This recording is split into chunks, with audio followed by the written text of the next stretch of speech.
Aung San Suu Kyi had threatened to boycott the swearing-in ceremony over the wording of the oath of office. She wanted it changed from safeguard to respect the Constitution.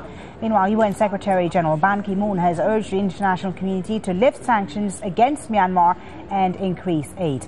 Veronica Pedrosa has more from Bangkok. A scene that would have been unimaginable just a few months ago. The United Nations Secretary General's appearance at Myanmar's parliament is just the kind of international recognition the military wanted to achieve with the transition to civilian rule. Never mind that most of the government are former or current military officials elected in widely criticized elections. I have no doubt that Myanmar has within it a vast potential to become a 21st century model for peace, democracy, and prosperity. I'm here to urge you to stay on that path. And I call on the international community to work with you. It isn't just the UN's top official. Everyone seems to be knocking on the door of the country formerly known as Burma, from the European Union to the United States and Britain.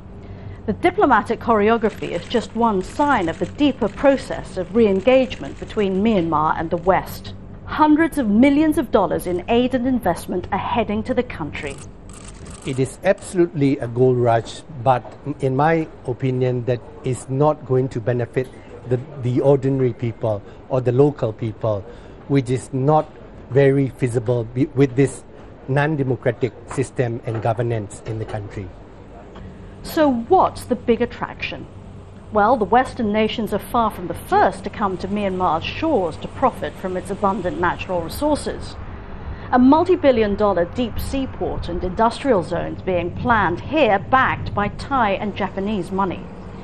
Myanmar has long relied on Chinese money for aid and investment because of Western sanctions.